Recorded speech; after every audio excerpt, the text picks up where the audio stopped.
ஓம் சாந்தி. இன்றைய முரளியின் தேதி 1/8/2026.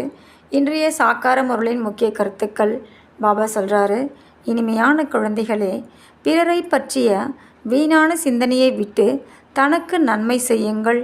நீங்கள் தங்கம் போல் ஆகி மற்றவர்களுக்கு வழி சொல்லுங்கள். கேள்வி: அசரீரி ஆகுவதற்கான பயிற்சியை யார் சதா செய்து கொண்டே இருக்கின்றனரோ அவர்களின் அடையாளங்களை சொல்லுங்கள். பதில்: அவர்கள் வலுக்கட்டாயமாக தங்களின் கர்மேந்திரியங்களை வசப்படுத்துவது இல்லை. ஆனால் அவர்களின் கர்மேந்திரியங்கள் தாமாகவே குளிர்ந்து விடுகின்றன. நம் ஆத்மாக்கள் சகோதர சகோதரர்கள் இந்த நினைவு தானாகவே அவர்களுக்கு அமைந்து விடுகின்றது. தேக அபிமானம் விடுபட்டு கொண்டே செல்கின்றது. பெயர் வடிவத்தின் நஷா முடிந்து கொண்டே செல்கின்றது. மற்றவர்களின் நினைவு அவர்களுக்கு வருவது இல்லை. பாடல்: நீ அன்பு கடலாக இருக்கிறாய். ஓம் சாந்தி. இவர் ஒன்றும் அன்பின் கடலாக மட்டும் இல்லை, ஞானக் கடலாகவும் உள்ளார். ஞானம் மற்றும் அஞ்ஞானம், ஞானம் பகல் மற்றும் அஞ்ஞானம் இரவு என்றும் சொல்லப்படுகின்றது. ஞானம் என்ற சொல்தான் நல்லது, அஞ்ஞானம் என்ற சொல் கெட்டது. அரைக்கல்பம் ஞானத்தின் பிரலாப்தம், அரைக்கல்பம் அஞ்ஞானத்தின் பிரலாப்தம். அஞ்ஞானத்தின் பிரலாப்தம் துக்கமாகும், ஞானத்தின் பிரலாப்தம் சுகம் ஆகும். இதுவோ மிகவும் சுலபமாக புரிந்து கொள்வதற்கான விஷயங்களாகும்.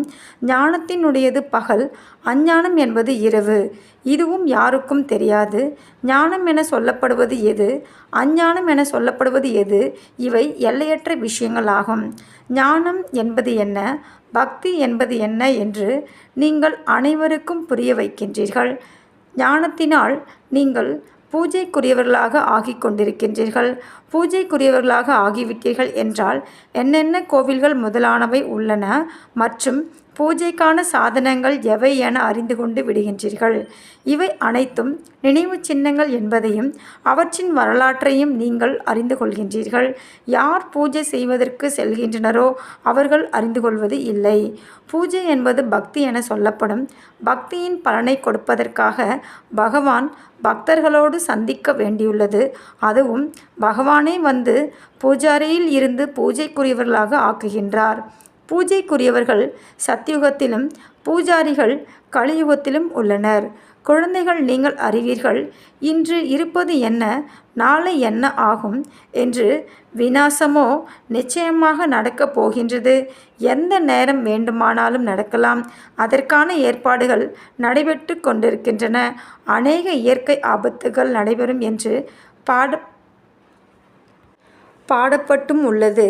இதையோ எழுதி வைக்க வேண்டும். உள்நாட்டு புத்தகம் மற்றும் இயற்கை ஆபத்துக்கள், அவற்றை ஒன்றும் ஈஸ்வரிய ஆபத்துக்கள் என சொல்ல மாட்டார்கள். இதுவோ டிராமாவில் விதிக்கப்பட்டுள்ளது. அதில் இயற்கை சேதங்கள் அனைத்தும் வரவிருக்கின்றன. விநாசம் ஆவதில் அவை உதவி செய்யும். ஏவுகணைகளால் வெடிகுண்டு மழை பெய்யும். பட்டினியால் இறந்து போவார்கள். நிலநடுக்கம் முதலியன வரப்போகின்றன. இவற்றின் மூலமாகத்தான் விநாசம் நடைபெற இருக்கின்றது. இல்லையென்றால் சத்யுகத்தில் இவ்வளவு கொஞ்சம் மனிதர்கள் எப்படி இருப்பார்கள்? நிச்சயமாக அனைவரும் ஒன்றாக அழிந்து விடுவார்கள். குழந்தைகள் நன்றாக அறிவார்கள். இந்த ஆடைகள், அதாவது சரீரங்கள் அனைத்தும் சுத்தம் செய்யப்படும். இது எல்லையற்ற பெரிய இயக்கம். அசுத்த துணியை சுத்தம் செய்வதாக பாடல் பாடப்படுகின்றது. இந்த துணிகளின் விஷயம் கிடையாது, இது சரீரத்தின் விஷயம் ஆகும். ஆத்மாக்களை யோக பலத்தினால் சுத்தம் செய்ய வேண்டும். இச்சமயம் 5 தத்துவங்கள் தமோ பிரதானமாக உள்ளன. அதேபோல்தான் சரீரமும் உருவாகின்றது. பதீத பாவனர் பாபா வந்து தூய்மைப்படுத்துகின்றார். மற்ற அனைத்தும் அழிந்து போகின்றன. எப்படி தூய்மை ஆகின்றனர் என்பதை நீங்கள் அறிவீர்கள். மிகவும் சுலபமான வழி சொல்கின்றார். ஆனால் மனிதர்களோ எதையும் புரிந்து கொள்ளவில்லை. எங்கெங்கோ பக்தி யஜ்ஞம் முதலியன நடைபெறுகின்றதோ அங்கே சென்று புரிய வைக்க வேண்டும். யாருக்கு நீங்கள் பக்தி செய்கிறீர்களோ அவர்களின் வாழ்க்கை வரலாற்றை அறிந்து கொள்வதால் தான் நீங்கள் தேவதை ஆக முடியும். அவர்கள் எப்படி ஜீவன் முக்தி அடைந்தார்கள் என்பதை வந்து புரிந்து கொள்ளுங்கள். கோவில்களில் அமர்ந்து வாழ்க்கை வரலாற்றை புரிய வைப்பதால் நன்றாக புரிந்து கொள்வார்கள். நீங்களும் பாபாவிடமிருந்து இப்போது வாழ்க்கை வரலாற்றை கேட்கின்றீர்கள். குழந்தைகள், உங்களுக்கு எவ்வளவு ஞானம் கிடைக்கின்றது. பரமபிதா பரமாத்மாவின் வாழ்க்கை வரலாற்றை யாருமே அறிந்து கொள்ளவில்லை. சர்வ வியாபி என சொல்வதால் வாழ்க்கை வரலாறு ஆகிவிடாது. குழந்தைகள், நீங்கள் இப்போது பரமபிதா பரமாத்மாவின் வாழ்க்கை வரலாற்றை அறிவீர்கள். அதாவது முதல், இடை, கடை பற்றி அறிவீர்கள். இந்த சமயத்தை ஆரம்பம் என சொல்வார்கள். இந்த சமயத்தில்தான் பாபா வந்து தூய்மையற்றவர்களை தூய்மையாக்குகின்றார். பிறகு கல்பத்தின் மத்தியில் துவாபர யுகம் பக்தியின் பாகம் நடைபெறுகின்றது. பாபா சொல்கின்றார், இந்த சமயத்தில்தான் நான் வந்து ஸ்தாபனை செய்கின்றேன் மற்றும் செய்விக்கின்றேன். செய்பவர் செய்விப்பவராக இருக்கின்றேன். பிரேரணையை, அதாவது தூண்டுதல் செய்தல் என சொல்ல மாட்டார்கள். பாபா வந்து அவருடைய கர்மேந்திரியங்கள் மூலமாக செய்கின்றார். இதில் பிரேரணையின் விஷயம் எதுவும் கிடையாது. செய்பவர் செய்விப்பவர் என்றால் நிச்சயமாக நேரில் இருந்துதான் செய்விப்பார். ஆத்மா சரீரம் இல்லாமல் எதையும் செய்ய இயலாது.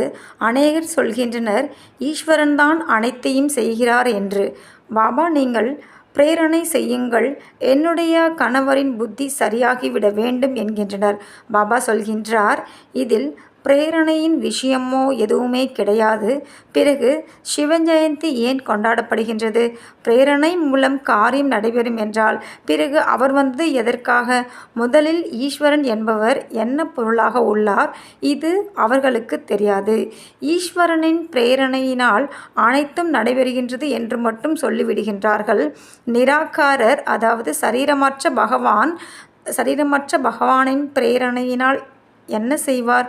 அவரோ செய்பவர் செய்விப்பவராக உள்ளார். அவர் வந்து வழி சொல்கின்றார்.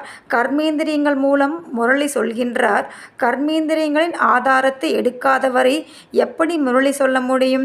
ஞானக்கடல் என்றால் சொல்வதற்கு வாய் வேண்டும் இல்லையா? இப்போது குழந்தைகளாகிய உங்களுக்கு முழு உலகத்தின் முதல் இடை கடை பற்றி தெரியும். முழு ஞானமும் கிடைத்துள்ளது. ஞானம் இல்லாமல் கதி, அதாவது முக்தி, ஜீவன் முக்தி இல்லை என புரிந்து கொண்டு உள்ளனர். ஞானத்தை யார் கொடுப்பது? அஞ்ஞான மார்க்கம் மற்றும் ஞான மார்க்கத்திற்கு இடையில் வேறுபாட்டையோ பார்த்திருக்கின்றீர்கள் இல்லையா? விஞ்ஞானம் என்றும் சொல்கின்றனர். அஞ்ஞானம் என்பது இருள். மற்றபடி ஞானம் மற்றும் விஞ்ஞானத்தை நாம் முக்தி, ஜீவன் முக்தி என்றும் சொல்லலாம். உங்களுக்கு இப்போது தூய்மை அடைவதற்கான ஞானம் கிடைக்கின்றது. நீங்கள் சுயதரிசன சக்கரதாரி ஆகின்றீர்கள். யாராவது கேட்டால் வியப்படைவார்கள். ஆத்மா ஞானத்தை பெற்றுக்கொள்கின்றது என்றால் ஆத்மா நிச்சயமாக சமஸ்காரத்தை எடுத்து செல்லும் இல்லையா என கேட்பார்கள். மனிதரில் இருந்து தேவதை ஆகிறீர்கள் என்றால் ஞானம் இருக்க வேண்டும். ஆனால் பாபா புரிய வைக்கின்றார், பயனை அடைவதற்காகவே இந்த முயற்சி. பயன் கிடைத்து விட்டது என்றால் பிறகு ஞானத்திற்கு என்ன தேவை உள்ளது? சத்தியுகம் என்பதே குழந்தைகளாகி உங்களுக்கு கிடைக்கின்ற பலன். இந்த விஷயங்களை கேட்டாலே வியப்படைவார்கள். இந்த ஞானம் பரம்பரையாக ஏன் நடைபெறுவது இல்லை? பாபா சொல்கின்றார், இது மறைந்து விடுகின்றது. பகல் வந்துவிட்டால் பிறகு அஞ்ஞானமோ, அதாவது இருள் கிடையாது. அதனால் ஞானத்தின் தேவை அங்கே கிடையாது. இவை கூட புரிந்து கொள்வதற்கும் புரிய வைப்பதற்குமாக உள்ள விஷயங்களாகும். சட்டென்று யாராலும் புரிய வைக்க முடியாது. சிவபாபா பாரதத்தில்தான் வருகின்றார்.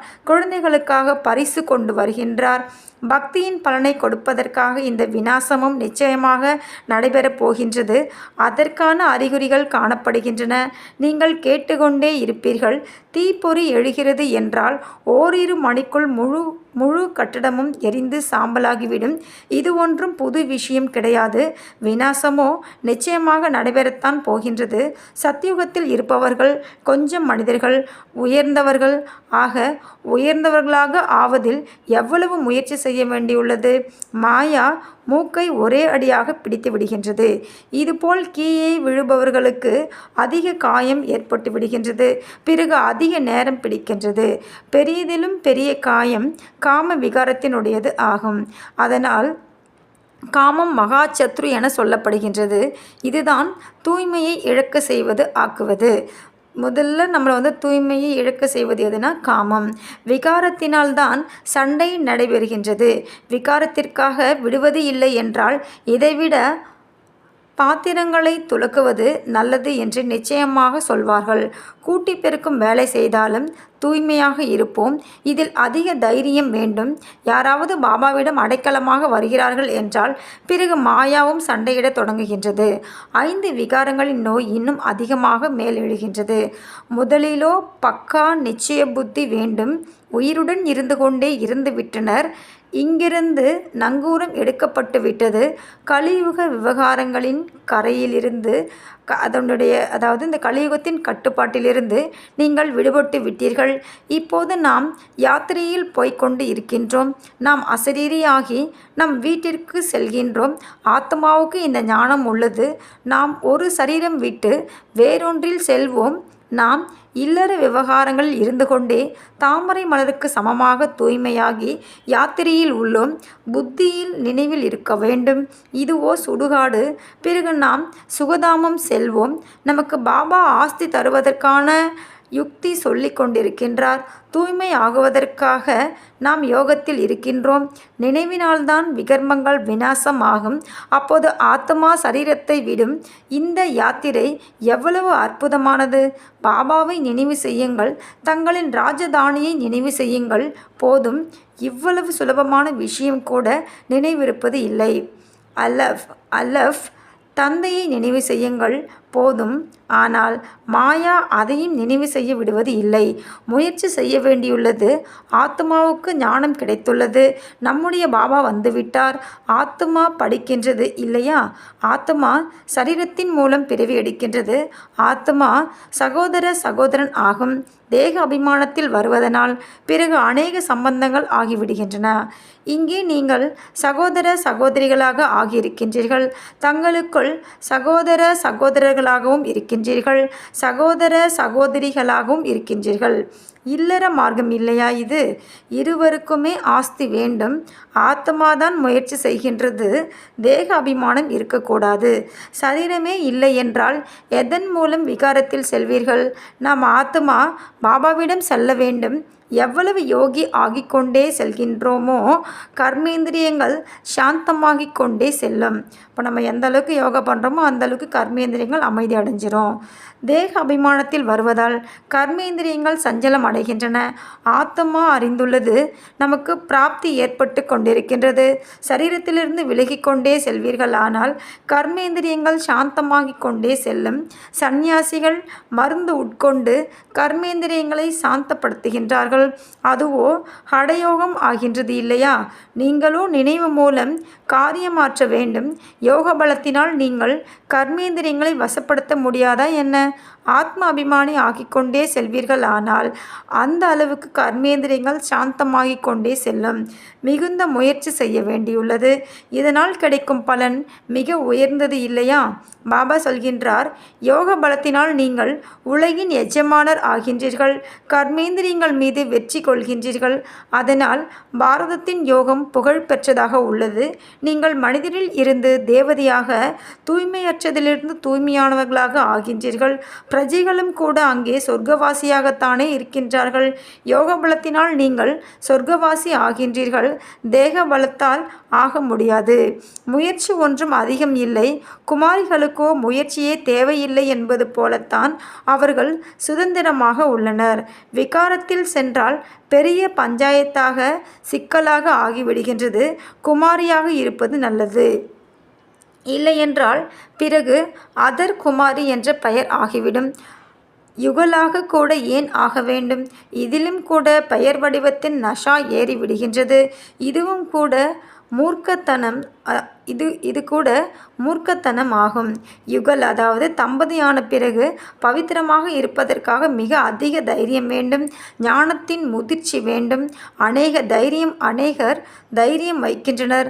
ஆனால் நெருப்பின் ஜுவாலை வந்துவிடுமானால் விளையாட்டு முடிந்து போகும். அதனால் பாபா சொல்கின்றார், குமாரிகள் பிறகும் கூட நல்லவர்கள். அதர்குமாரி ஆவதற்கான சிந்தனை கூட ஏன் வைக்க வேண்டும்? குமாரிகளுக்கு நல்ல பெயர் உள்ளது. பால பிரம்மச்சரியாக உள்ளனர். பால பிரம்மச்சாரியாக இருப்பது நல்லது. அதனால் சக்தி இருக்கும். மற்ற யாருடைய நினைவும் வராது. மற்றபடி தைரியம் இருந்தால் ஆகி காட்டுங்கள். ஆனால் முயற்சி தேவதை ஆகுவதற்காக செய்கின்றோம். இப்போது தந்தை குழந்தைகளுக்கு கட்டளையிடுகின்றார், என்னை நினைவு செய்யுங்கள், மற்ற அனைத்து விஷயங்களையும் விட்டுவிட்டு நீங்கள் உங்கள் நன்மையை செய்து கொள்ளுங்கள். மறதியால் தவறு ஏற்பட்டு விடுகின்றது. குழந்தைகள் கீழே விழுந்து விடுகின்றனர். நீங்கள் வீண் சிந்தனையை விட்டு தங்களுக்கு நன்மையை செய்து கொள்ளுங்கள். மற்ற சிந்தனைகளில் செல்லவே வேண்டாம். நீங்கள் தங்கம் போல் ஆகிவிடுங்கள். மற்றவர்களுக்கும் வழி சொல்லுங்கள்.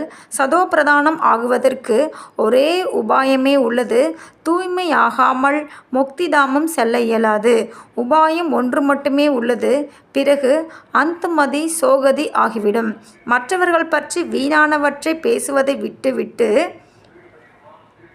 ஒரு பாபாவின் ஸ்ரீமத் படி நடங்கள். இல்லையென்றால் தனக்குத்தானே நீங்கள் சாபம் இட்டுக்கொள்கின்றீர்கள். நல்லது. இனிமையிலும் இனிமையான தேடி கண்டெடுக்கப்பட்ட செல்ல குழந்தைகளுக்கு தாயும் தந்தையுமாகிய பாப்தாதாவின் அன்பு நினைவுகள் மற்றும் காலை வணக்கம். ஆன்மீக குழந்தைகளுக்கு ஆன்மீக தந்தையின் நமஸ்தே. ஆன்மீக தந்தைக்கு ஆன்மீக குழந்தைகளின் அன்பு நினைவுகள் மற்றும் காலை வணக்கம். தாரணைக்கான முக்கிய சாரம். ஃபர்ஸ்ட் பாயிண்ட்டு, நிச்சய புத்தி உள்ளவராகி உயிருடன் இருந்து கொண்டே இந்த பழைய உலகத்தில் இருந்து தனது நங்கூரத்தை எடுத்துவிட வேண்டும். பாபாவின் ஒவ்வொரு கட்டளையையும் பின்பற்றி தனக்குத்தான் நன்மை செய்து கொள்ள வேண்டும்.